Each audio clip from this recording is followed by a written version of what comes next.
on his way. Devil is on his way. Devil is on his way, motherfucker. The devil gonna make you pay. Fall to your knees. Devil is on his way. Fall to your knees. Devil gonna make you pay. Fall to your knees. Devil is on his way. Mountain Murders is an Appalachian true crime podcast.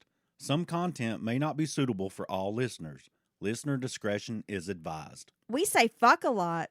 Hey, y'all. Welcome back to Mountain Murders. I'm Heather. And I'm Dylan. Dylan, are you aware this is episode 258? What? 258 episodes of Mountain Murders podcast. Man, that's a lot of me running my mouth. Did you ever think that was possible? No, definitely not. I know, right? It's like, whoa, mind-blowing. It's surreal, honestly. A lot of people throw that word around, but I mean this. You mean it? I mean it. Okay. It's for reals. Well, we'll expand your vocabulary later. Oh. June is Pride Month. It seems to be.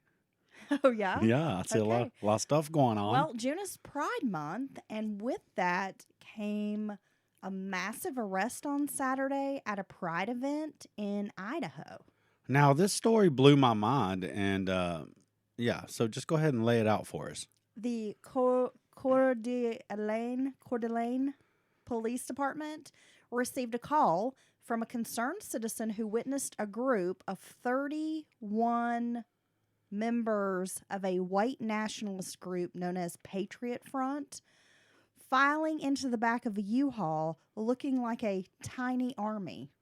Yeah, I'm sure they kind of stuck out. So they're all wearing the same outfit, right? Same clothes, almost like a uniform. Like SWAT gear. And they had some gear. Tactical, like, types of gear. Yeah. This is a better term. And they had some shields and such. The witness spotted this group loading into the truck in a hotel parking lot.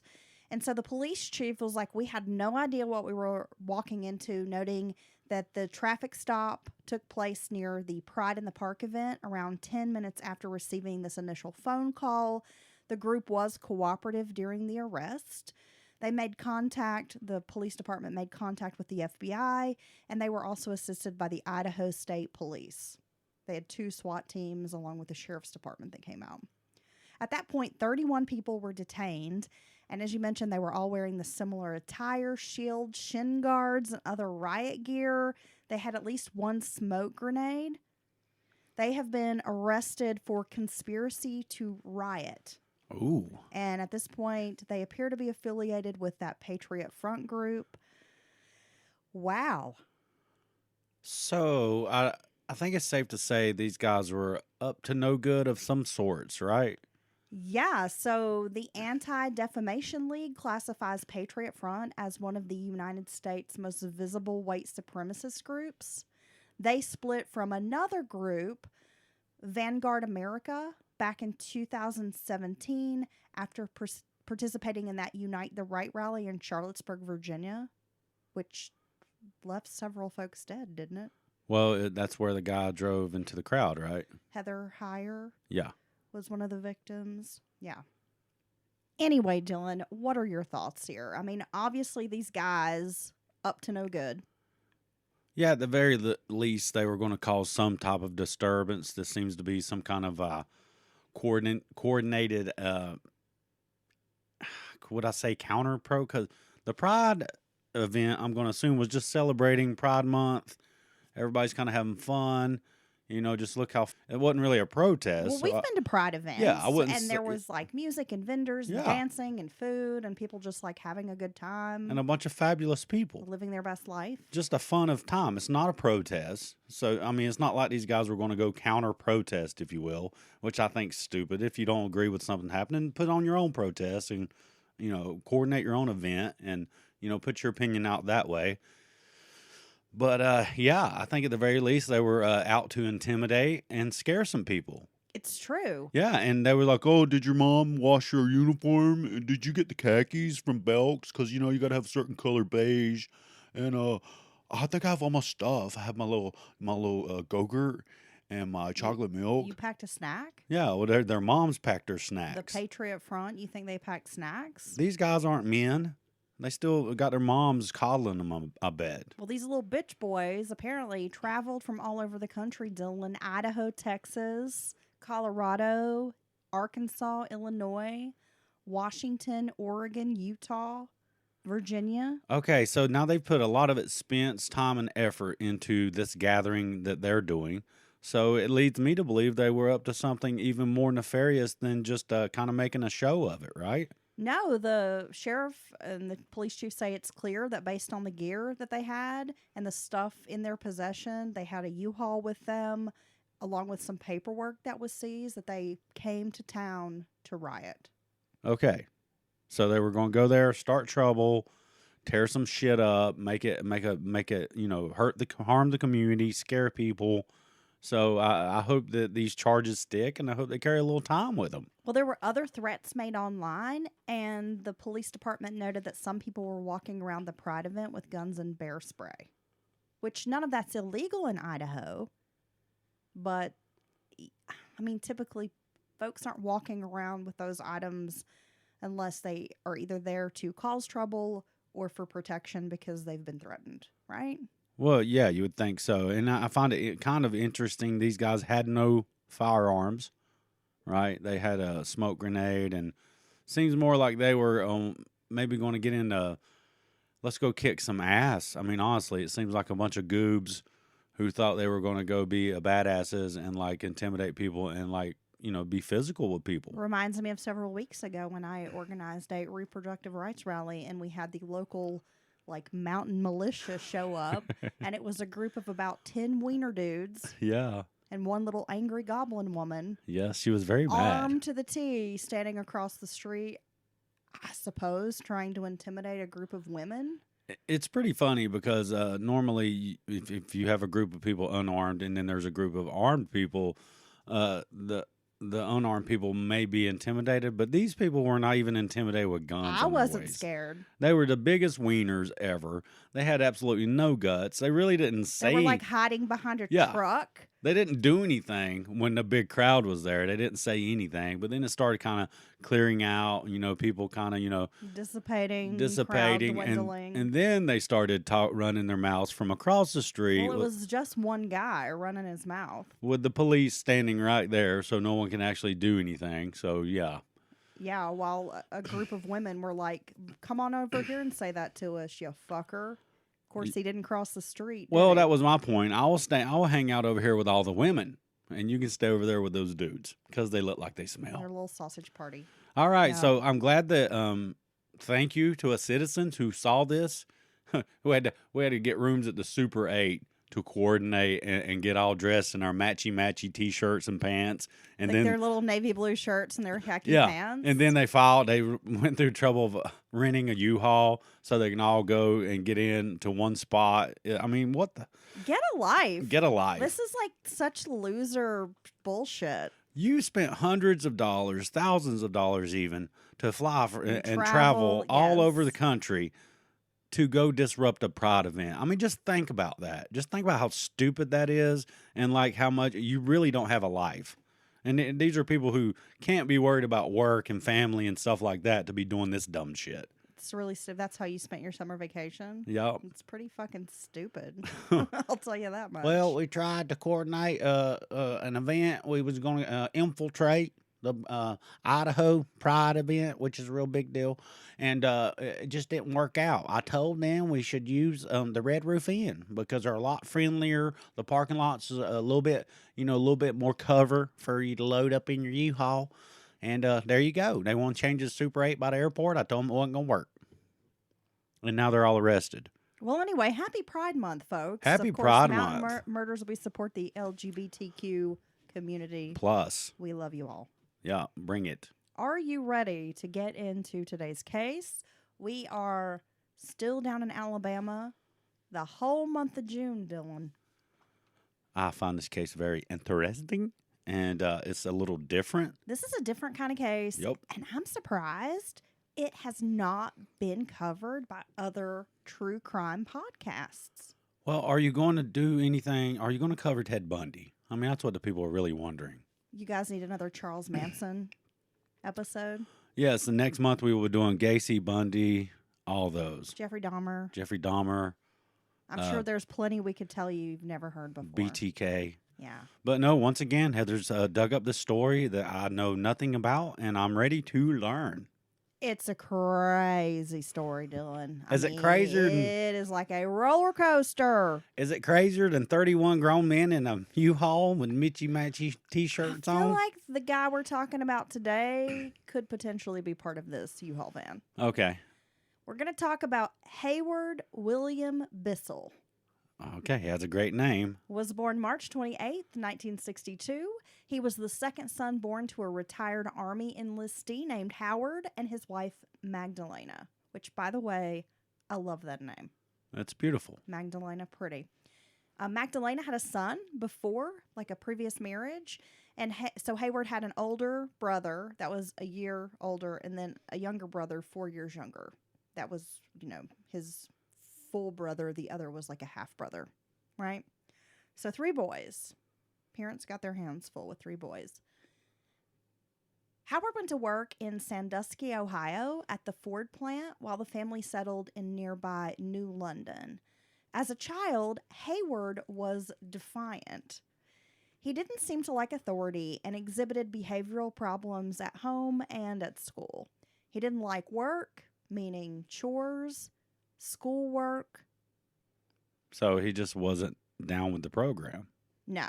And he didn't like things that were not interesting to him. Okay. For example, a school subject. If it was something he didn't find interesting, he didn't give a shit and didn't try at all. Well, I've known people like that in the past. If it's something that they were not into or interested in, they couldn't even fake it, or they couldn't do it for other people's benefits. They just had no interest at all in doing it. Hayward often butted heads with his father.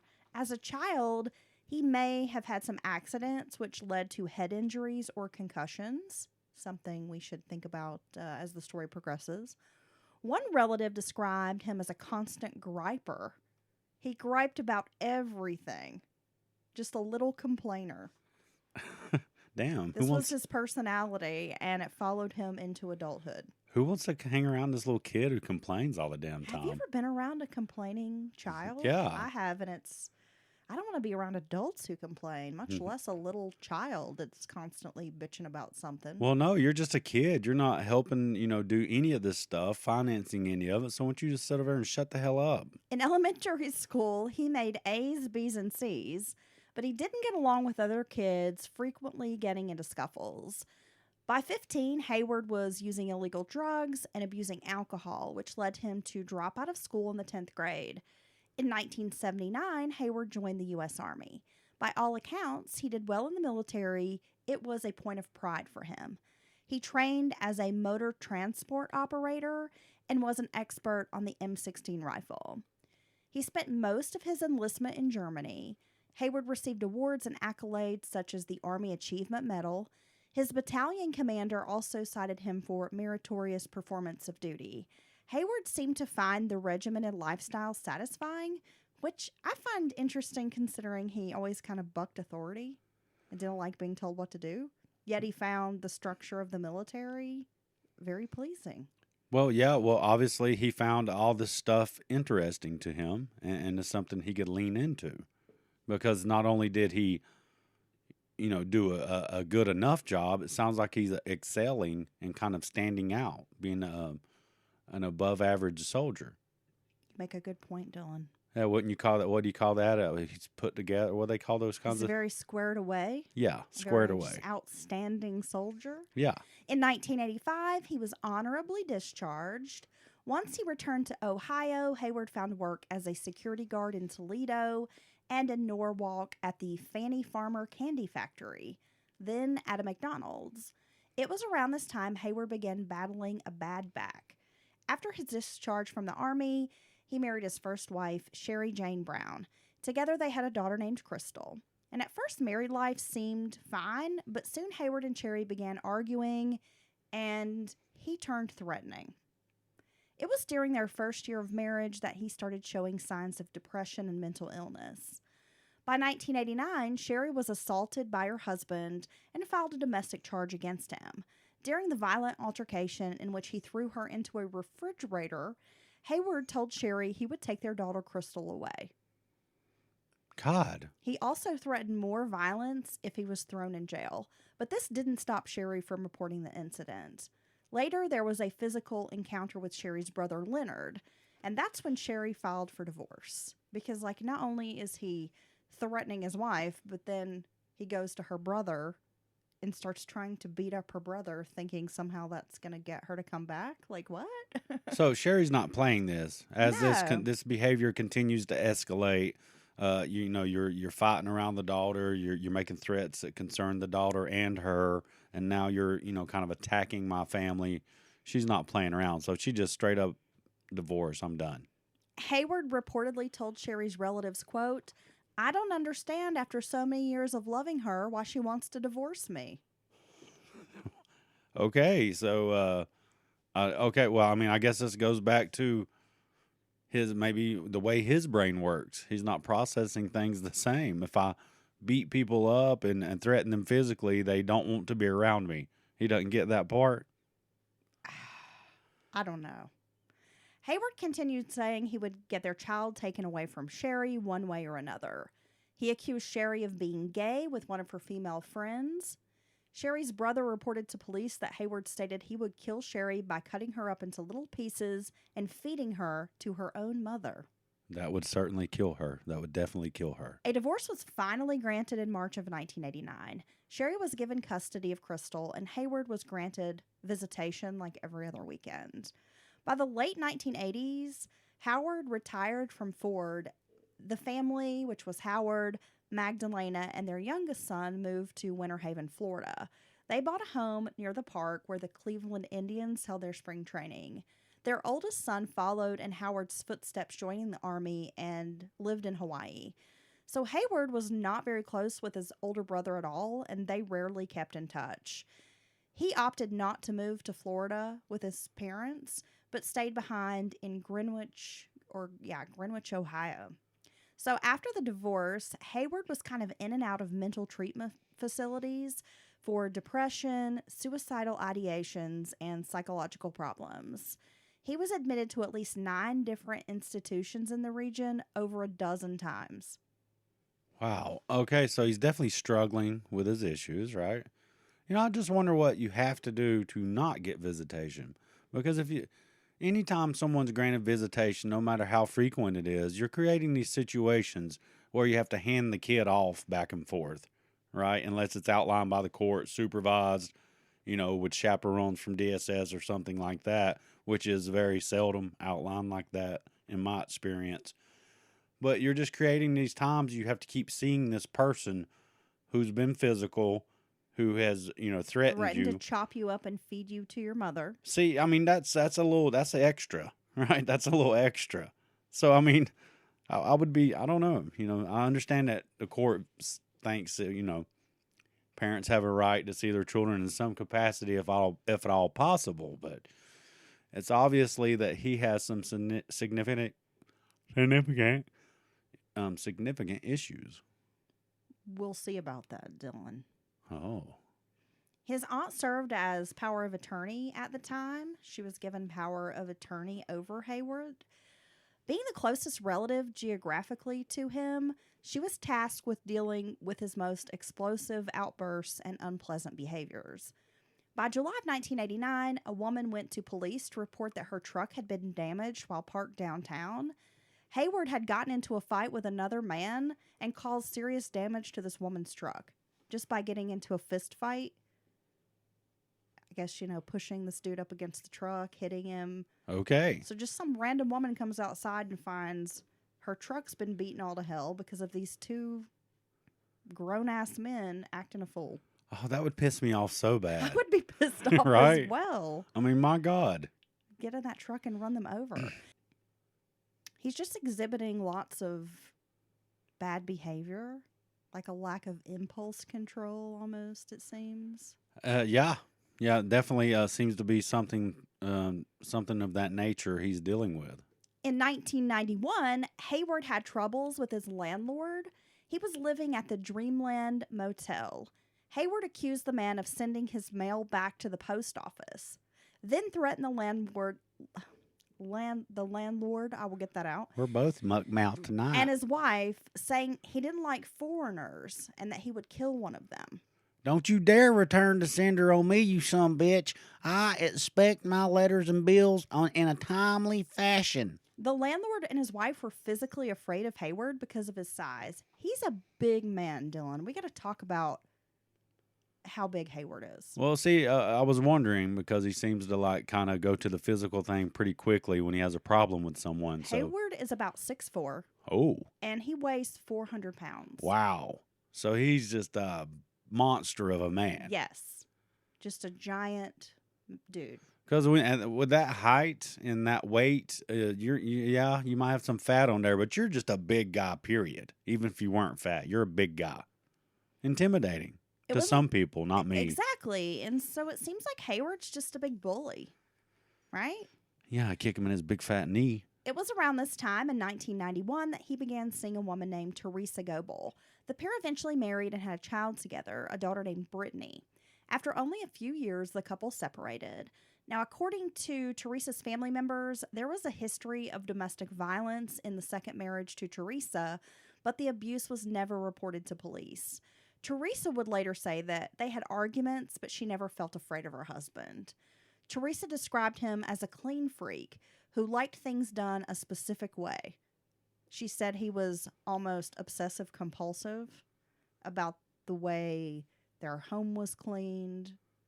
He had like a system, so he would rarely let her clean the house because it had to be done like to his standards. Oh, yeah. And, on one hand, some people just like things a certain way, but you can quickly get into, if it's not done this certain way, they kind of freak out. And that's when you get into I never realized until some things I watched about schizophrenia and OCD that it can be to the level of dangerous. Your OCD tendencies. I never knew that.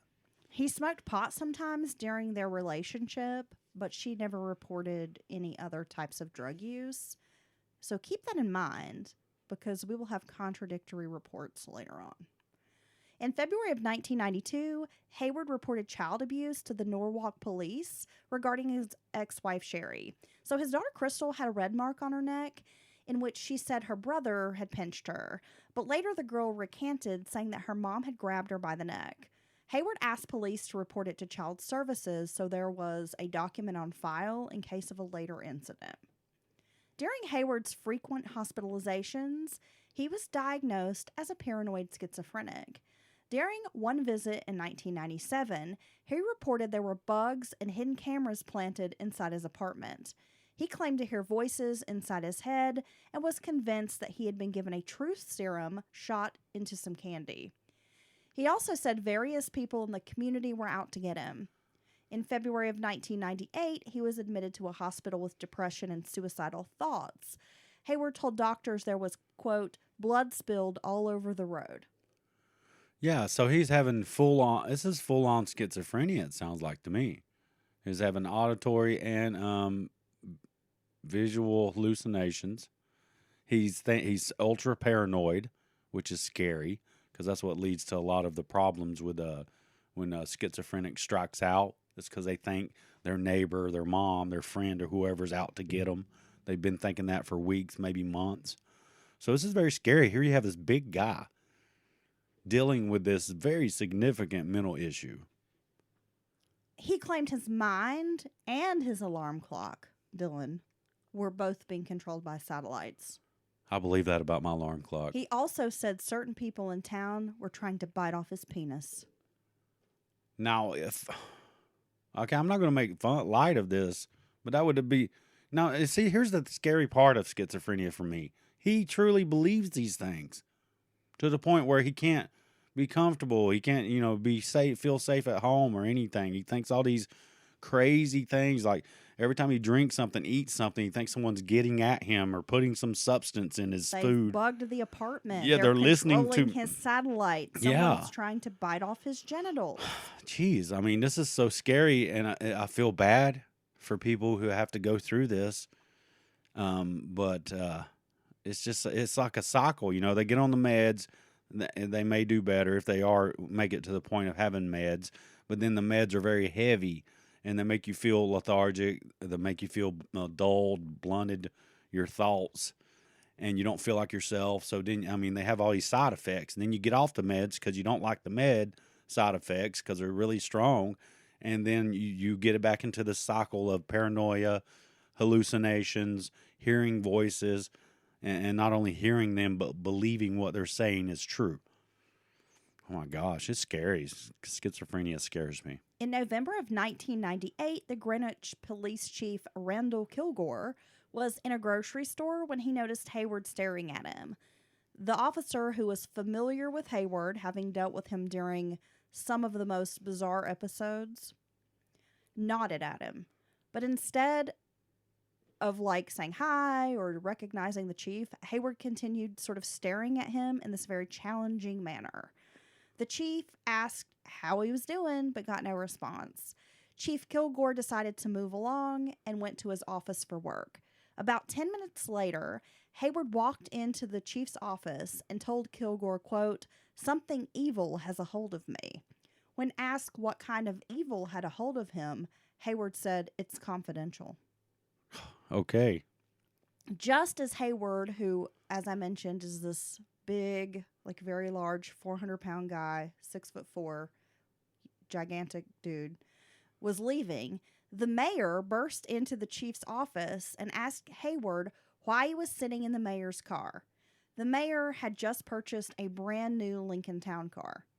So when Hayward left the grocery store, he spotted the car and walked over, climbed into it. The mayor was furious.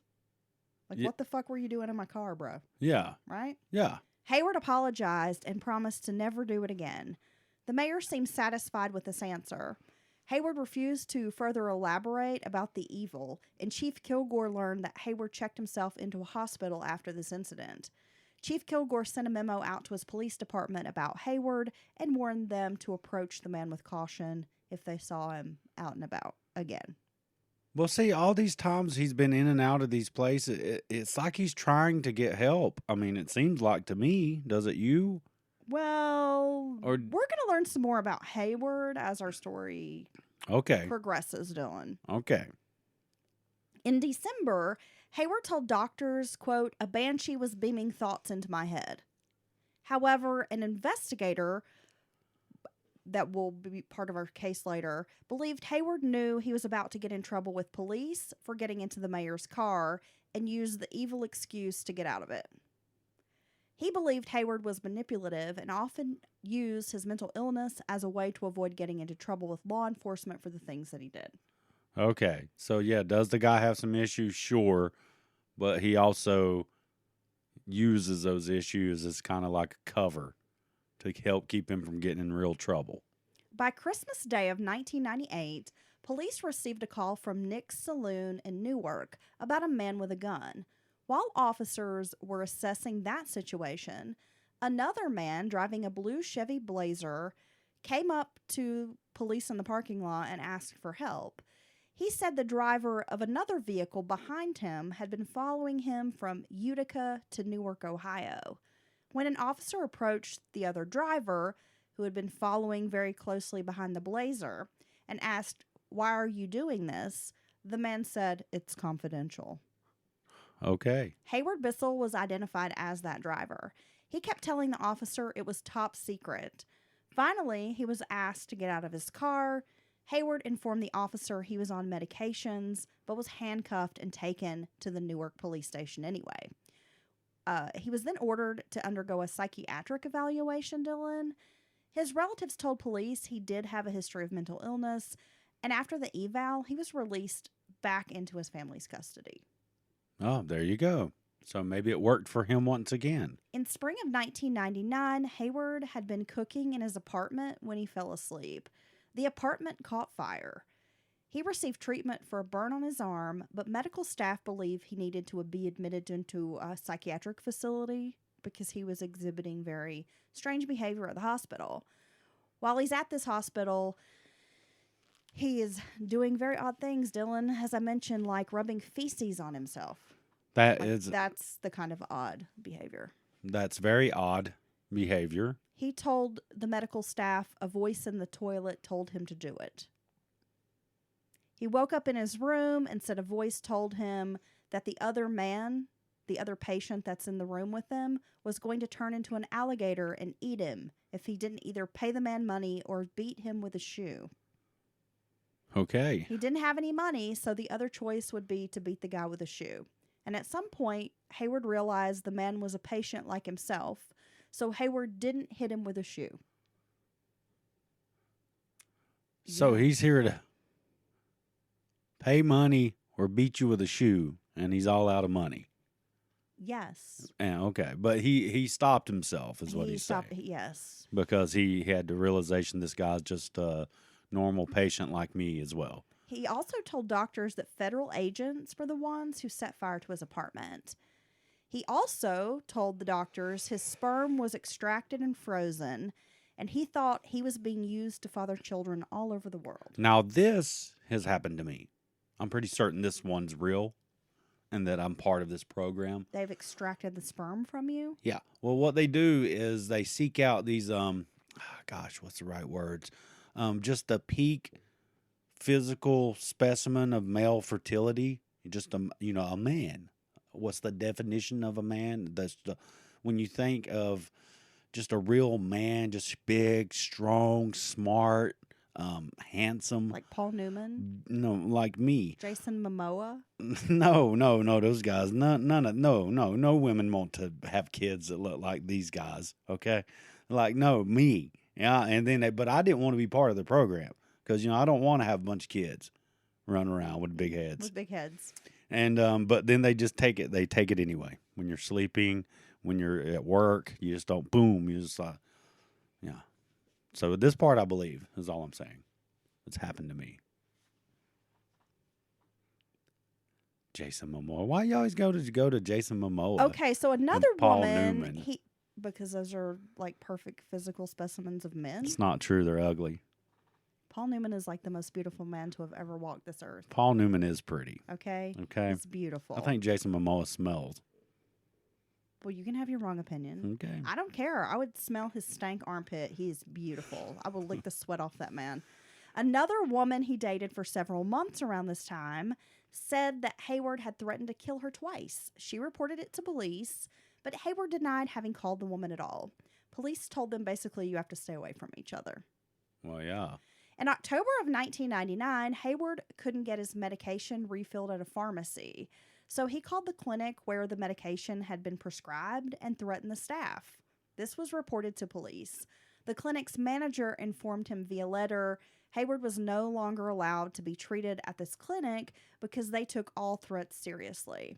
Hayward called the clinic to apologize when he got this letter, saying they were going to cut him off from his meds. A friend who visited Hayward several times at this apartment, the one where he had burned the apartment down, had said that Hayward would often hold up a stack of papers, which he called his crazy papers, and would say, quote, I could kill someone and get away with it because these papers prove I'm nuts. Oh, okay. That's a great way to think about it. So Hayward had a pattern of being vague, guarded, and evasive with doctors. He would often seek treatment but refuse to take medications and then demand early releases from therapy. Oh, okay. So now I'm maybe seeing he's not really maybe reaching out for help as much as I thought along the way. No, it really seems like every time he has done something that he could possibly get into trouble for, He goes he's checks committed himself a crime, in, yeah. he checks himself into a hospital or a clinic. Right, but before it even gets in, he really gets into the therapy or to the root cause of possibly, I think he does have some kind of mental issues. He demands to be released. Patricia Ann Boer grew up in a trailer park in Olena, Ohio, with a sister Charlene. Patricia was quiet, shy, she loved animals, enjoyed reading, dancing, swimming, but asthma prevented her from taking part in more physical activities as a child. Patricia had been molested when she was very young by a relative who was sent to prison for the crime.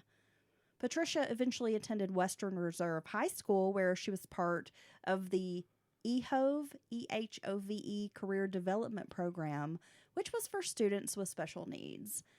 Even in EHOV, Patricia seemed to lack confidence that her peers had. She often sat in the back of the classroom, didn't raise her hand, or participate in class discussion. Patricia looked up to her older sister, Charlene, who was smart, pretty, and popular. Charlene had good fashion sense and made friends with ease. And Patricia really wanted that for herself. But because she was so quiet and shy, she often felt like she just couldn't do that. Like, she couldn't go out and make friends, which is sad. Yeah, it is that sad. She feels that way. Yeah, definitely. So Charlene said that after high school, her sister Patricia began dealing with really deep bouts of depression. She became involved finally with an organization called the Friendship Club, which was a support group for young adults who had mental and emotional problems. So through this group, Patricia was able to make friends, gain more confidence. Like, her sister said, this was a really wonderful opportunity for Patricia. She eventually joined the Norwalk First Baptist Church, where she volunteered with her church family at a clothing bank. As part of her therapy, Patricia was encouraged to keep a diary or a journal.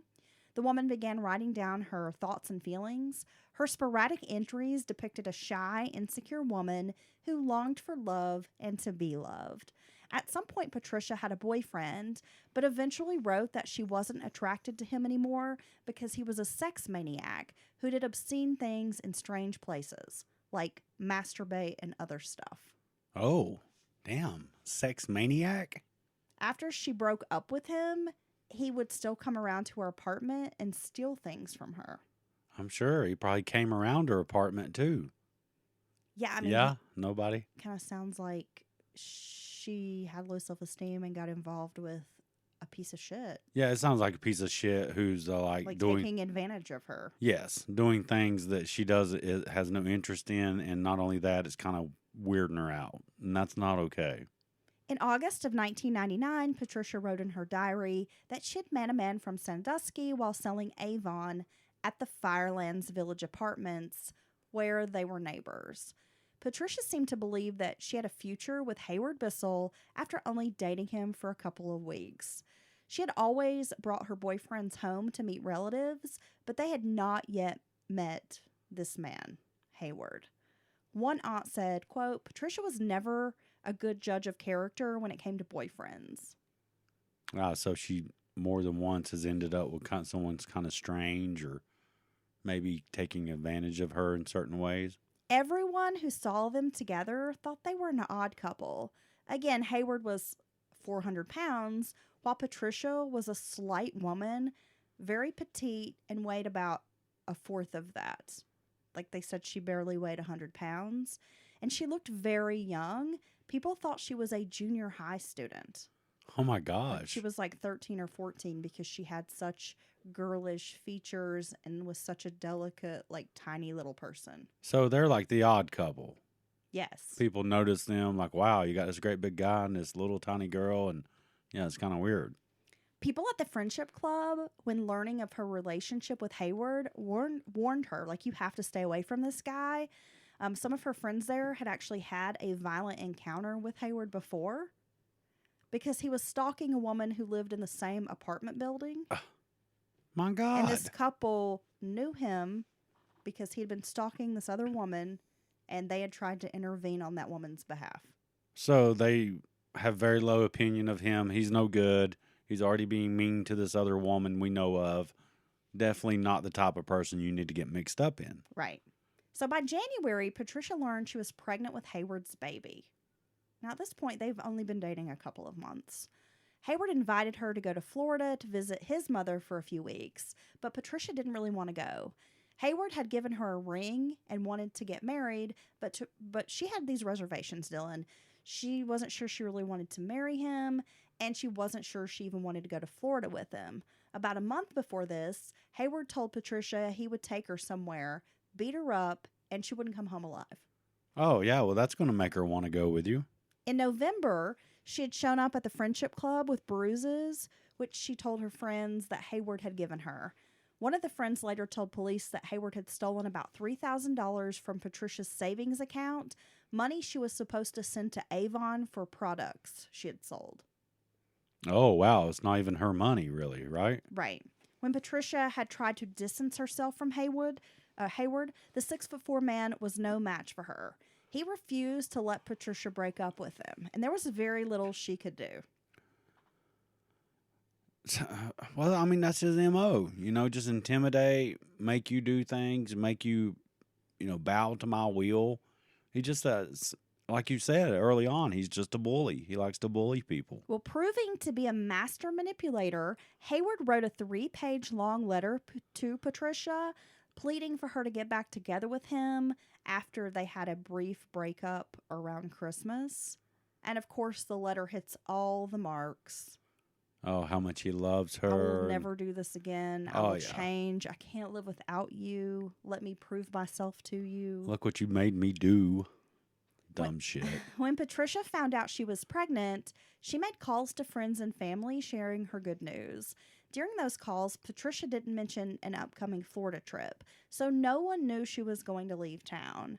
Patricia, having packed no personal items, left with Hayward Bissell on Saturday, January 22nd, taking only a purse and a coat. He carried nothing except for what he had on his person, along with 2 knives hidden in the back seat of his Lincoln Town Car. The look on your face. Well, this guy scares me. By that evening, the couple had driven all the way to Chattanooga, Tennessee, where they spent the night in a motel parking lot. An icy rain was starting to fall, and the couple had only a few dollars in cash, needing more money to make the rest of the trip. On Sunday morning, the couple continued down the road with little money for gas or food. Hayward told Patricia he wanted to find an exit with a Western Union and eventually traveled near the towns of Summerville and Tryon, Georgia. Summerville was covered in ice and snow. There were power lines down all around, and very few stores were open. Now I'm thinking about this weather. Obviously has turned sour, right? Got a snowstorm. Yeah. And they had to spend the night in a motel parking lot in this cold-ass car. That's no good. That is a very miserable night, right? So she's got to be feeling exhausted and a little stressed out because they don't have any money. No, and it's not going to get any better, if you don't have any money for gas, lodging, food. It was January 23rd of 2000 when a woman named Amy Gilliland awakened to find her neighborhood on White Oak Road turned into a snowy wonderland. Amy placed a call to her father-in-law, Bobby, who told her he had already been out and about in the snow. He told her the Golden Gallon store was open and he had been able to get some coffee there. So Amy then called her grandparents to see if they had power. With no electricity, Amy decided to travel to the Golden Gallo to get her grandmother a cup of coffee because she felt really bad about her grandma being stuck with no power. Well, yeah. I want to get her a cup of coffee. I thought that was super sweet. It's natural. Go check on them, see if there's anything you can do for them. Amy left in her 1996 Nissan Maxima, drove to the store, and dropped the coffee off at her grandma's house. She then returned home via Highway 27. After a few turns through town, she realized she was being followed by a Lincoln Town Car. The male driver was getting dangerously close to her bumper, especially on this icy road. The faster she drove, the more the car kept up with her speed. When Amy finally pulled into her driveway, the Lincoln pulled in behind her. Nah, this is not okay. The woman sat in her parked car for a few minutes, unsure of what to do next. She finally made a dash for the door. Once inside the house, Amy locked the door and called for her husband, Kevin, to hurry and get dressed, like, "Come here, I need you," very frantically. She told him there was a stranger in their driveway who had followed her home. Amy looked out and noticed a small person in the car next to the driver, so she starts thinking it's a man with a child. This kind of eases her concern a little bit. She's thinking maybe they just need some help. So Amy opens the front door and shouts, "Can I help you?" No reply. Yeah. After a second attempt to get the driver's attention, he finally steps out of the vehicle and says, "We're lost." She noticed his features but didn't think he was telling the truth, so she checks him out, gets a good look at him. The man climbs back into the car without any more information. That's when, of course, in the most inopportune moment, her cat runs outside. Oh, no. And she's like afraid to go pick this cat up. Yeah, I'm sorry. Right? It might be an inside cat, but right now is not the time. But she does go outside. She picks up the cat and bolts back in the house just as the man is backing out of her driveway. And by this time, her husband Kevin is dressed and he notes the car and that it has an Ohio license plate. And he even writes down the license plate. Nice. Good job, Kevin. Other members of the community also had odd encounters with Bissell on this morning. He followed others around town and sat parked in front of random houses. He was lost at this point, aimlessly driving, following streets around, doesn't know where he is. For a while, Hayward and Patricia drove around the residential neighborhoods looking for a business district. And that's when he ended up in Tryon, Georgia, where he parked in front of a store. He and Patricia, by this time, they're in an argument. They're yelling at each other. At one point, he tries to force her out of the vehicle. So can you imagine you're on this road trip with this guy, Dylan, and he's trying to force you out of a vehicle in the middle of a snowstorm? No, and I'm sure I know what they're arguing about. They're already low on funds, basically have no money. He's aimlessly driving around, following people, being weird as hell, So it's not, the situation's not improving any at all. Well, at this point, the thought of being abandoned in rural Georgia in the middle of a snowstorm seemed more dangerous to Patricia than being in the car with her angry boyfriend. Bissell then drove to a discount food market and parked his car for several hours until the store finally opened around 1:30 p.m.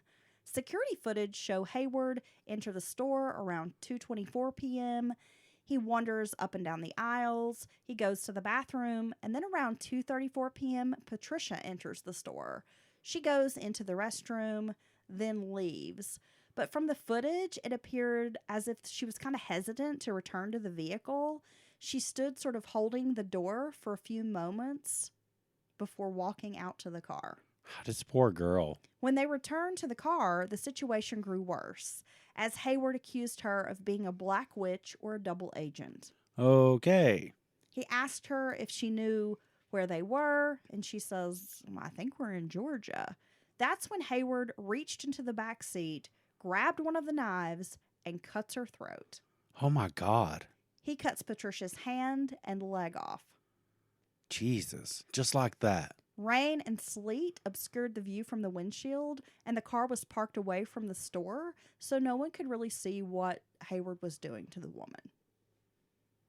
Now, I'm telling you, when schizophrenics strike out, man, it's always horrible.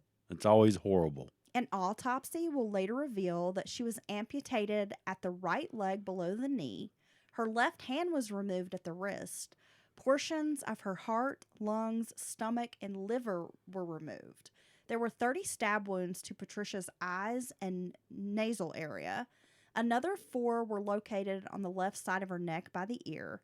A 15-centimeter incision on the right side of her neck severed the carotid artery and jugular vein. It completely severed her esophagus, and that was likely the wound that killed her. So she's stabbed 30 times in the face, basically. Her neck slit open, and her appendages, arm and leg cut off, basically. And he's removed her organs. My God, the scene in this car at this point must be just horrible. Well, the interior of the car was blood-soaked, Ellen. At one point, some men drove by the car, and Hayward held Patricia's head up by the hair as if like he was showing them his handiwork. Jesus. Now, could you imagine? You're just out, a quiet, snowy day. Everything's kind of quiet and somber the way it is when there's no traffic. And you see this in a parking lot? You just drive by this car, and this dude holds up a damn head? Well, not exactly sure what they were seeing. The men are like looking at each other and looking at Hayward. He cranks the town car, and guns it out of the parking lot. One of the men said to his friend, quote, "She's deader than hell." Well, yeah. Wow. I don't know. You caught me off guard. I don't know what to say. I mean, it's a wild story. Trust me, it's gonna get crazier, Dylan. We've barely gotten to the good parts yet. That poor girl. No, this is a terrible story. That's why she was hesitant, probably, because he'd probably been saying some kind of weird threats or something. Or she could just feel his energy getting worse and worse. It's probably why she was hesitant to leave the store where there were other people I know. I wish that she had just been able to call home or the police and get or just someone stayed to there. help her. Yeah. Right? It's just such a sad story. But it gets worse, okay? After an investigator who worked the case, got hold of all the evidence, he believed that her throat was actually cut in the parking lot, but that Bissell drove to a nearby dirt road where there was a field, and that's where he did the mutilation. Okay. He likely turned back, passing the discount food mart again, and that's when he ended up in Menlo, Georgia. Only a right turn, and he would be in Mentone, Alabama. Dawn and Rhea Perch were driving north on Sunday afternoon, trying to reach their home in Mentone before another ice storm made the roads impassable. The couple had taken a trip to Atlanta to see a Norman Rockwell exhibit at the High Museum of Art, and then they'd stopped off to visit some relatives in central Alabama when the storm began. Dawn had recently broken 3 ribs at work, and he was still recovering. Rhea had been driving their truck along Highway 641, hoping they didn't encounter any downed trees because it seemed like most of the motels were covered up with folks trying to avoid driving in the storm. An older model Lincoln Town Car followed too closely during the snowstorm, and it bumped into the back of their truck. Rhea pulls over to the side of the road as the Lincoln slows, and it seems to be like following her. Pulling over. That's when Dawn gets out of the car. Now, keep in mind, he's still very stiff from these broken ribs, and he walks to the back of their truck. Rhea exits the driver's side, but that's when Dawn stops her, and he's like, hey, will you just go get the insurance paperwork from the glove box? So his wife gets back into the truck's cab, leans across the seat, she opens the glove box, and that's when she hears a crunching sound, and her husband began shouting. Oh, no. She thought this man had hit their truck again. But when she looks up, she saw her husband, Don, hanging on the Lincoln's hood as the car takes off at high speed down the highway. Oh, my God. Don begins to slide off the hood and felt himself being dragged underneath the car. He panics. He's holding on for dear life and somehow manages to pull himself up onto the hood. He locks eyes with the driver, and at first he thought it was road rage, but soon realized he was being driven away by a madman. So, yeah, this guy's totally off his rocker. Don was yelling for the driver to stop. He knew the car was traveling too fast to jump off and thought maybe he could get the driver to slow down or stop. So Don latches onto the top of the hood by the windshield wipers, clinging on with every fiber of his being. The driver then raised his middle finger at Don, and without warning, the car swerved left, launching Don off the car, head over heels, and he lands hard in an icy ditch. Oh, my God. He felt a sharp pain in his knees and thought his legs were broken. The car then sped out of sight over a hill. By now, Rhea, she is running toward her husband, but Don was afraid this maniac driver was going to return, so he's yelling at her, no, no, no, get out to the highway, get some help. Like, this guy's going to come back and get you. Right. Can you imagine? No. You think some innocent fender bender in snowy weather, right? And then this maniac just smashes into her husband, drapes him across the hood and takes off. And then flings him off. Yeah, and this is just after he has killed his girlfriend in the car. Yeah. I told you the story is a roller coaster. So by now, there is a middle-aged man named James Pumphrey who had been cooking all day on Sunday, hoping to help his neighbors who found themselves without electricity. So good guy. He must have fired the grill up. He and his wife Sue had earlier filled a bunch of bottles and tanks with spring water, hauling enough for those neighbors who might not have electric water pumps working. I mean, these are like good people. It was around mid-afternoon when they sat down for an early supper. After eating, James washed the dishes at the kitchen sink, looking out the window at the ice accumulation on the tree limbs in his yard. That's when he spotted a car parked across the road inside a neighbor's gated pasture. The trunk lid was raised. James then spotted a large man walking up his driveway, like toward his house. Uh-oh. James's 2 dogs, both chocolate labs, started barking, warning of this visitor. The dogs had never shown aggression towards anybody, but they were growling and snarling at this man, their posture as if they were about to attack him. Yeah, I'm sure his energy was just, pure bad energy, and a dog's going to notice that. So James assumes this man is having car trouble. Maybe slid in or on an icy patch. Maybe he was stuck. James didn't realize the pasture gate was open wide because it had been rammed. One of the dogs, a female, jumped up as if she was trying to bite the man, and he swatted her away. That's when James went out onto the porch asking if one of the dogs had bitten the stranger.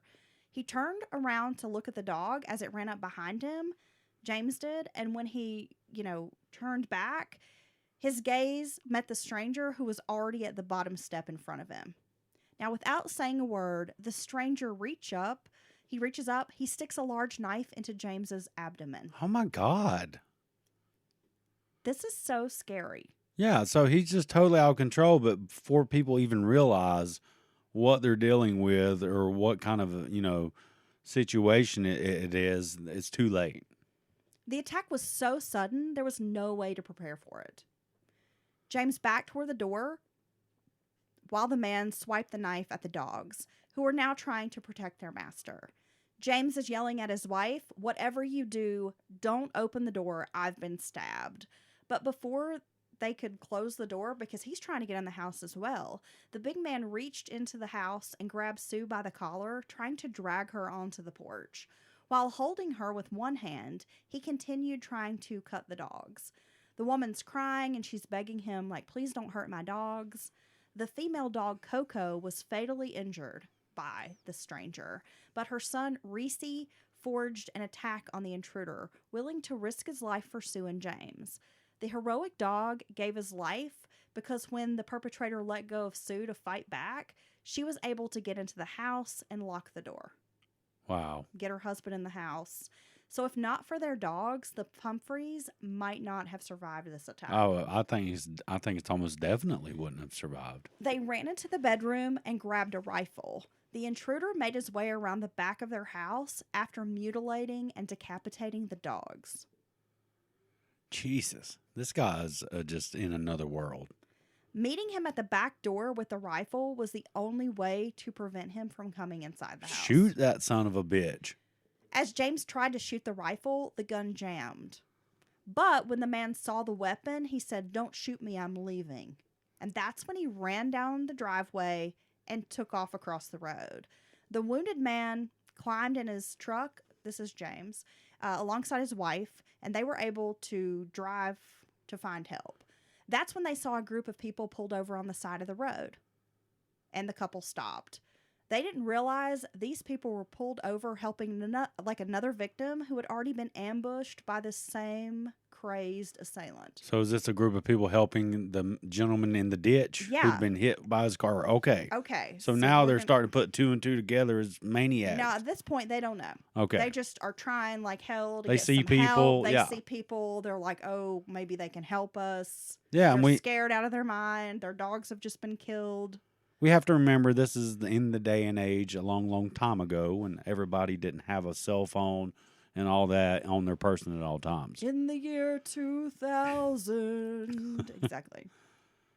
So a man named Walter Pullen, who was out on a tractor, had spotted Rhea and agreed to go down the road to a friend's house where they had a rescue squad radio. Because she's trying to flag down help. Her husband's in a ditch. The weather's terrible. I mean, this is just so chaotic. Within minutes, volunteers with the Lookout Mountain Rescue Squad began receiving reports of this hit and run. Another man who was driving into Mentone to pick up a generator also saw Rhea as she's flagging down drivers. His name was James McCrae, and he began working with Don, who's in this ditch, shivering, trying to do what he can to help before emergency services arrive. Yeah, stabilize him, try to assess his injuries. Yeah. Then another young couple who had actually seen that Lincoln parked inside the pasture gate across from the Pumphrey's house pass by, and they see something happening, so they stop, ask, can we help? McRae told them to go call 911. And the couple was shocked to report, like, we just saw this town car. Yeah, it's Because up the road. He's like, tell them that this town car hit this guy. And they're like, we just saw that car. I mean, this is, wow. Can you imagine this scene unfolding? No, I can't. Then out of nowhere, roaring through the mist, it was back. Oh It's my like God. a fucking Stephen King movie. No shit. This Lincoln town car. It sped up and the driver approached at full speed, crashing into the back of Walter Pullen's tractor.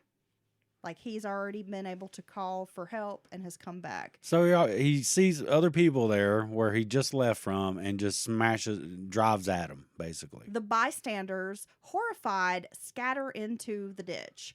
The driver ducked down behind the dashboard, and they all thought he was maybe grabbing a gun, but instead he popped back up behind the steering wheel, backed the Lincoln up several yards, and aimed the car at the group of people who at this point are surrounding Don in the ditch.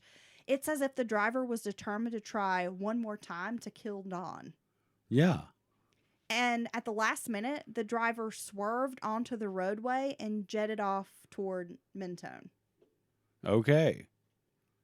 How about these people are scared? I mean, they just don't know what the hell's going on now. Yeah, this is like terror. I mean, it was already weird enough, This but is terror, sheer terror. it's like you come to the aftermath of something and the bad's already happened. You know, like, oh, wow, this thing happened and we have this guy hurt. But then for this maniac to come tearing back through when they're trying to get help to the one already injured, and now he's attacked another couple up the road. And then you've got this poor couple who are just stabbed Yeah, and attacked by him. right. Okay, because of the ice storm, emergency services were tied up trying to help residents who were struggling with vehicles, a lot of vehicles off the road, and of course a lot of other issues that come with these major ice and snowstorms. Law enforcement was out as well. Valley Head Police Chief Ken Busby was not on duty, but nonetheless patrolling the roads and keeping contact with Mentone Police Chief Johnny Ferguson, comparing notes on storm conditions and damage. As Mentone was losing power, all the lines falling down around, it wasn't quite 4 p.m. when Busby heard a "Be on the lookout" blaring across the radio. According to the county dispatcher, an older model Lincoln Town car had been involved in a hit-and-run accident and was believed to be traveling down the highway toward Valley Head. The more calls started pouring in, the more they realized that there was something else going on, because they've had several calls at this point about a hit-and-run accident, but then there are other calls coming in about a stabbing that had taken place a short distance from the other crime scene. Yeah, see, there's going to be confusion as this story starts to come into authorities. It's not going to make sense, and they don't realize exactly what they're dealing with. Chief Ferguson and Chief Busby were able to maneuver themselves near a crossroads where they thought the driver was sure to come through. One of the cops blocked the intersection as another blocked the road ahead of the Lincoln Town car. The suspect was effectively stopped and boxed in. With guns drawn, they approached the driver in the car. An assistant chief had also joined the other two, so they actually had 3 officers there. And he placed his body in front of the Lincoln with his gun drawn at the driver. Hayward Bissell revved the engine and inched toward the assistant chief as if he was going to hit the guy with a car. Ah, damn, they need to open up on his ass. Chief Ferguson shouted for the man to raise his arms. He didn't comply. The officer jerked the car door open and grabbed the driver, trying to pull him out by his shirt. The shirt was completely soaked in blood, and the man barely moved. He was so large, the officer couldn't drag him out of the car. The Lincoln was left in gear, so as the officers are trying to remove him from the car, it starts rolling forward, and it runs over Hayward Bissell's foot, and he showed no reaction.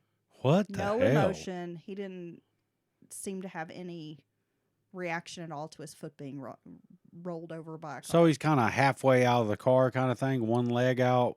Yeah, it's taking these 2 guys to try to get him out of the car, and they're struggling with all their might trying to get this big-ass dude out of this car. Okay. Yeah. I'm about to shoot him in the shoulder just to make sure. One of the men was able to chase down the car, jump in, put it into park before it caused any other chaos.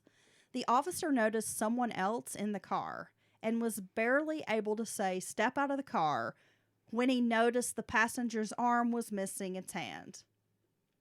The hand was lying on the floor along with what appeared to be some internal organs. Okay, so now the cops are like, what the hell? They have no idea what they're looking at. Realizing there was a body in the car, the officers, who by now had cuffed Bissell's large wrists with leg irons because they could not get handcuffs around his wrists, they run over to see the body of this tiny woman. When they attempted to get Bissell up off the pavement where he lay soaked in blood, he said his foot was broken. So they transported him to the sheriff's department. Items recovered from the vehicle included a kissing crane lock blade knife and a Smith & Wesson lock blade SWAT knife, Patricia's clothing items, a man's leather jacket, a purse, and a checkout slip from the Norwalk, Ohio Public Library. The books were about relationships, babies, and depression. Okay. There was a receipt for a shotgun as well, but they did not find that in the vehicle. When Bissell was searched, a human esophagus was found in his shirt pocket, along with a bloody $5 bill. Jesus. Okay. Now, how many times do you think they've searched somebody and found a human esophagus in their pocket? Oh, wait, Dylan. You've heard nothing yet. So while these officers are trying to process Hayward, he attempts to eat the esophagus. Okay. 2 officers had to wrestle it away from him. One of them is yelling, "He's trying to eat the evidence." Oh my God, that's not funny, but damn. Yeah. Okay. So after all of this, they finally get him into an interrogation room, and he appears completely normal. He's using a regular tone of voice and said he understood the Miranda rights as they were read. He was willing to answer questions. The statement was 45 minutes of confusing, rambling remarks, sometimes contradictory, and wholly bizarre at other times. He claimed he was a Secret Service agent. He told the officers David Wilbur Light was his Secret Service supervisor, and even offered up a badge number, his badge number, with the Secret Service, which was 666. Ah. And he wrote down a phone number where they could reach David Wilbur Light, his supervisor. Okay. Hayward admitted to killing Patricia in Georgia, announcing, quote, "She was killed in the prescribed method used for killing black witches." Hayward Bissell was then sent to the hospital to receive treatment for dog bites on his hands and that broken foot. Okay. So Yeah. he's not acting though, right? I mean, We're going to get into he's all. this, I mean, Dylan. he sounds like he's had a full blown episode to me. I mean, I'm sorry, but it does. The not reacting to pain, the not reacting to any other stimuli. Yeah. Okay. I mean, This is one of those cases where you, Dylan, and the listeners are going to have to decide for yourself what you think was really going on here. okay. Because we ain't done. You ain't seen nothing yet, right? A trial date was finally set for April 2nd of 2001. Hayward's attorney, Hoyt Baugh, planned to argue that because his client's medication had been discontinued in November of 1999, remember when Hayward threatened the clinic and they cut him off? That Bissell didn't realize what he was doing when he murdered Patricia and assaulted Don Perch and James Pumphrey. If and when the case finally was presented before jury, it would be up to them to decide if they thought Hayward Bissell was really insane or conducting an award-winning performance to avoid life in prison. If he was found guilty by reason of insanity in Alabama, doctors, not courts, would decide if and when he was well enough to be released. So there was a real possibility Hayward could walk the streets again as a free man. Yeah. When in jail, Hayward Bissell had told other inmates he had, quote, crazy papers, so he wouldn't serve prison time for any of these crimes. It was definitely reinforcing the idea that he had pretended to be mentally ill to get away with murder. When the Pumphreys pulled a gun on him, Hayward was well enough and in touch with reality to know that the firearm posed danger to him and left. That's a fair point. So his trial, there were some issues. They were trying to do jury selection. It was pretty difficult for them. They were discussing changes of venue. I mean, it was a lot. So they finally moved the trial to October 1st. Also, the lawyers needed more time to collect evidence because, again, he has this history of mental illness. Oh, I'm sure. Many hospital visits, doctors to speak with. I mean, it's a big case. Yeah, and I'm sure in this area it was a very sensational story that everyone was talking about. So it would be hard to find a jury. Not very, I'm going to guess it's not very dense population, limited number of jurors available. So, yeah, this is a lot. Prosecutors found there was contradictions concerning Bissell's mental illness and thought he was, to a degree, skillfully acting the part of a mentally ill paranoid schizophrenic. They also noted that Hayward Bissell had a long history of substance abuse, including Xanax and other drugs. Much of Bissell's reporting, was self-reporting, all of these diagnoses, and much of the information he had presented to doctors was later proven to be untrue. Like in one instance, he had told a doctor his mother was dead when she was not. Physicians and staff had described him in notes as being an unreliable informant. Oh, okay. So he's basically just giving them an oral medical history. This is what other doctors told me, blah, blah, blah. Yes. Okay. His previous arrest for assault, menacing, and other charges made no mention of any claims to hear voices during those incidences. While in jail, during transport, etc., there was no instance of Bissell behaving violently, and the only time he seemed to have any kind of violent outburst while he was awaiting trial was during his bond hearing, which law enforcement believed was an acting job. He stripped off his clothes, yelled obscenities at the judge, and appeared to masturbate. After the media, attorneys, and other officers left, he reverted back to his normal, docile, quiet, cooperative self. Oh, so as soon as there was no one to perform for, then he was fine. He was fine. He got his clothes back on. He's good to go. And remember when he'd burned down that apartment in Ohio? Yeah. He had actually taken a bunch of Xanax, smoked pot, and had fallen asleep. It was only when he thought he might be charged criminally that he told the doctors he was ordered by the FBI to kill himself by taking an overdose of pills. Oh, so this is just more than likely an accident from leaving the stove on when you're taking too many drugs and you kind of pass out. Yes. As opposed to, I set the apartment on fire because I was told to by the FBI. His relatives reported that Hayward was abusing drugs since the age of 12, including crack cocaine. He used drugs extensively while he was in the Army. Family members had said much of his problems were a result of his use of crack.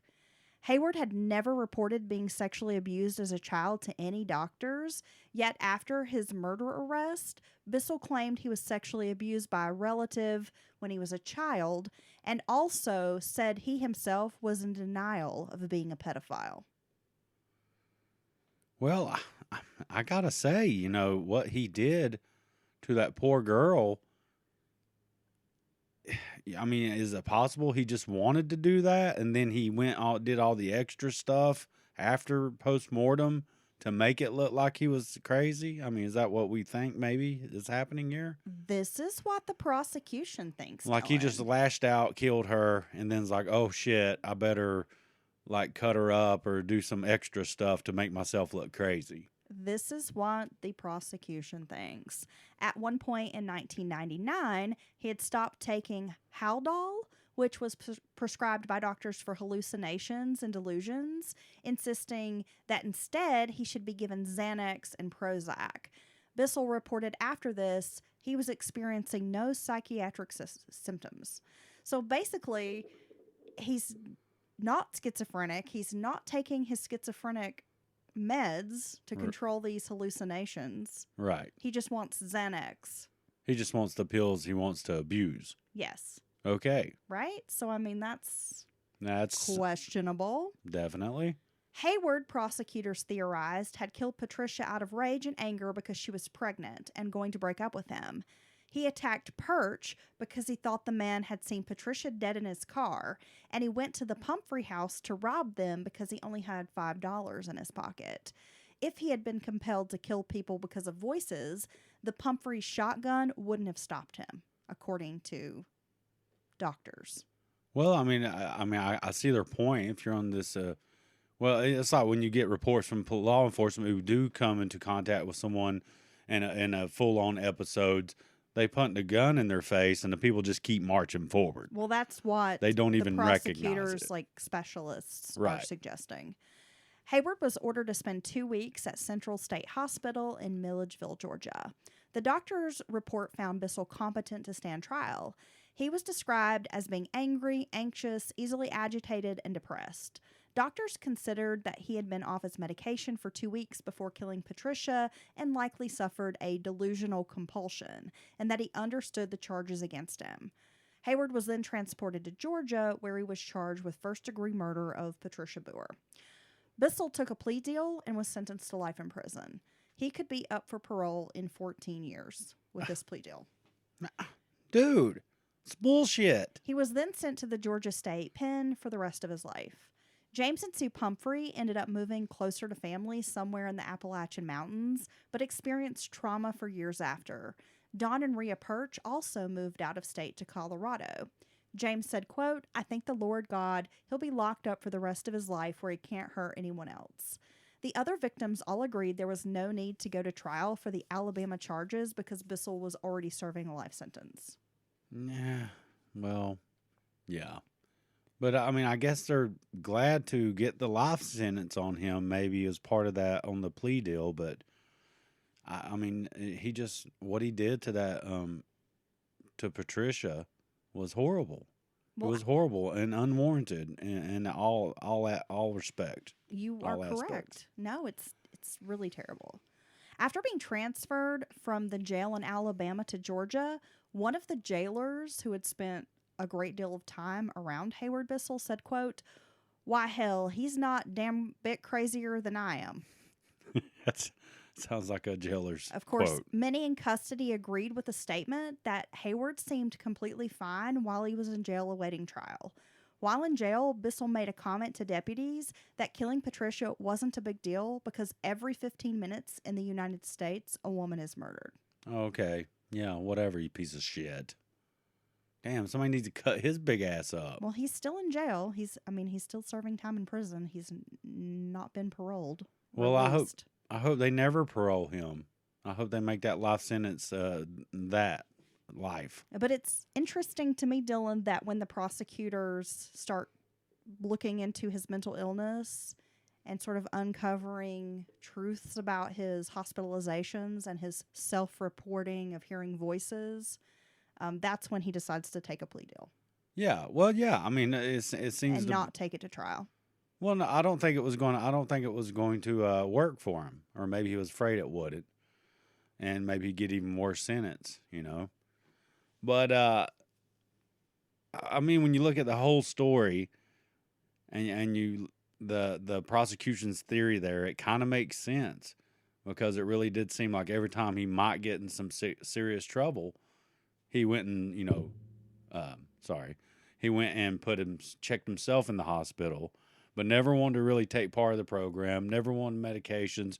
He's describing all these things to doctors and healthcare professionals, and they're like, "Well, shit, you need, this battery of medicines. Oh, Lord, no, I don't want to take that, but can you get me some Xanaxes and Klonopins and stuff?" Yeah, he loved Xanax and Valium, Xanax being his favorite. Yeah. And so that seems to be the primary medication that he would shop around to these various psychiatrists and doctors. And then he would insist on getting out as soon as the heat kind of cooled down, or he knew what he wasn't getting in trouble or whatever, and then he'd insist on getting out again and then going about his way. So I think it's quite possible that did he have issues? Certainly. He has some type of issues, right? Personality disorder or something going on here. Well, his family attributed much of his behavior, particularly like violent behavior against his wife and just other people in the community, because it seemed he was always Bullying. scuffling with someone, that was a result of his crack cocaine use. Well, yeah, drug psychosis, just having a, really short temper or just flipping out on people. Maybe he did have issues with impulse control, which that can affect your drug use as well, or the fact that you want to use drugs or act out, lash out at people. Could that be attributed to head injuries or something when they were a child? Yeah, sure. But I think we all get whacked in the head to a degree, a concussion at the very least, sometime growing up, playing sports. Falling out of a tree. Falling out of a tree. I mean, anytime, I remember a time or two as a child taking a good spill and being kind of dizzy, or, like, I'm going to go home. I don't feel good. Yeah, I mean, the one time I remember getting a head injury as a child. Yeah. I was at a friend's house. We were reenacting scenes from Dirty Dancing. Oh, no. Because that was like the big movie, right? You weren't doing the lift, were you? Her stepbrother was like, we were in the basement playing, and he's like, I can lift you. And I remember getting a good running start, like across the basement and like jumping up, and he like lost control of me, and I went head first in a lift, tumbling head first into the basement floor. Oh, no. And they had to call my mom to come get me. I'm pretty sure I had a concussion. Oh, my God, baby. I felt really dizzy. Yeah, it was bad. Of course, I didn't go to the doctor. No. I was like, just put some dirt on it. You'll be fine. Put some dirt on it and go in your room. If anything, I got in trouble for doing something stupid. Yeah. Yeah, so, but I think this guy knew the difference between right and wrong. I think that's definitely true. This was such a wild crime spree. It is absolutely horrific, nightmarish what he did to this poor woman. And just based on the information, you get a sense of Patricia being almost like, remember when we covered the Vera Jo Regal case? Yeah.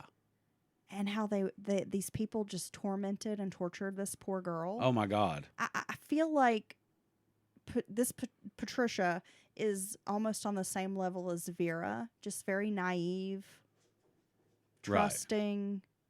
Right. She lacks the self-esteem and confidence to speak up and speak out, and finds herself in this terrible situation. People tried to warn her. She didn't realize maybe the situation, this type of person she was around, and it's very unfortunate that she ended up going away with him on this ill-fated trip. And the brutality of what he did to this poor girl. Like, she's not even done anything. Not that anyone deserves murder unless they're trying to kill you or your family, then you should murder them back. But even then, I mean, just the post-mortem mutilation or however that went down, it's just no respect for her or even her body, her remains. Or their unborn child. So she got pregnant. Well, y'all been having sex. If you're not using protection, that's not come on. That's what happens, Gosh, she didn't deserve that. And then him just going around lashing out at everyone that comes in his, into his side or whatever. It's just really weird. It's really strange. Well, again, I think it begs the question, was he having some kind of psychotic break, or did he murder Patricia and then go on this rampage to make it look like I'm having an episode? It's just really hard to say. And for some reason, I think Rufus is trying to get into the podcast room. So that's if you hear all right. Some banging, I think it's Rufus ramming the door. What is it with our pets, man? They don't want us to record. I can't say for sure that he wasn't having some type of episode, and maybe he had lied or exaggerated his issues, but there's still something going on there. But to even be able to randomly do this, like, even if that is the case, he lashed out at her, like, oh my God, what have I done? I got to cover my tracks, make me look crazy or whatever. And then be able to go around and just, accost these random people like this in these very strange ways.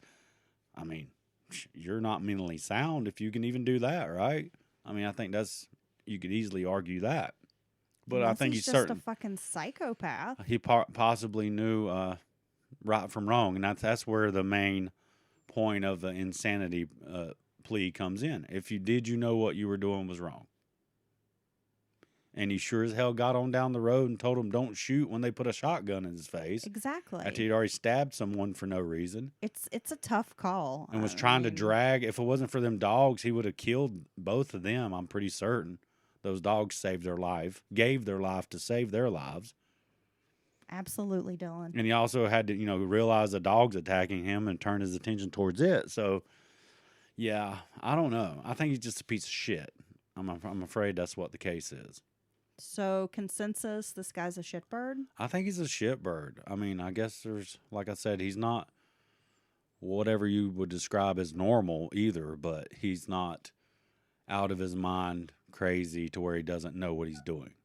Well, thank you for joining us once again, episode 258 of Mountain Murders, covering Hayward Bissell. And I'm surprised this has not have been covered more. I mean, this is not a well-known case. It's an interesting, from a true crime perspective, very sad, of course, but an interesting case study, and just one guy out of control affecting so many people. My main resource for today was a book entitled Blood Highway, A Twisted Killer on a Rampage Makes Country Road a Highway to Hell by Sheila Johnson. And there were quite a few newspaper articles I also used in my research. Like I said, I can't believe that this is not a more well-known case. Yeah, you said there wasn't a There's ton no of information. documentary. I mean, yeah. It's fairly recent, so there were news articles about the incidences and the murder. But yeah, there was not a ton of information out there, which blows my mind because this is such a wild story. It is.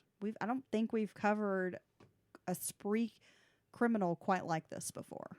No, I think you could kind of argue those brothers were kind of spree. The Briley brothers. Yeah, they definitely were.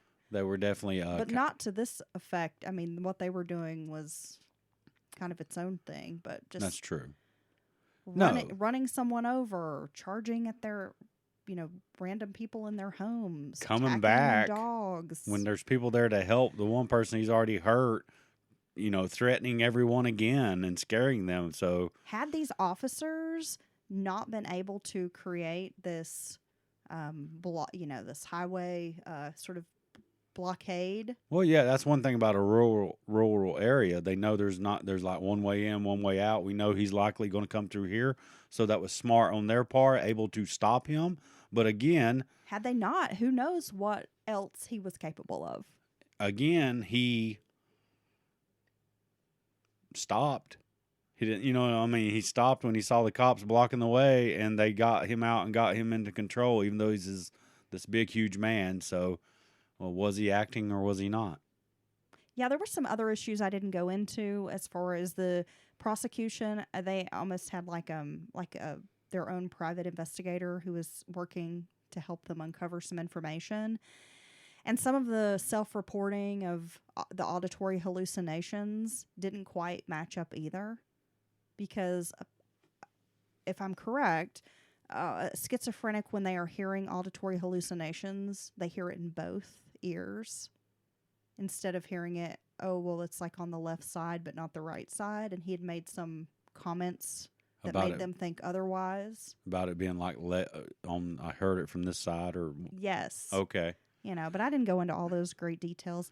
It's just, like I said, a wild story. So thanks for joining us on this ride today. Yeah, anyone who knows, doctors and people who study this, they know the little things. Even when you're trying to lie, even if you're doing a good job of it, you'll get tripped up when they're doing these evaluations. And they will notice the little things that you're either doing or not doing that could lead them to believe you may be lying.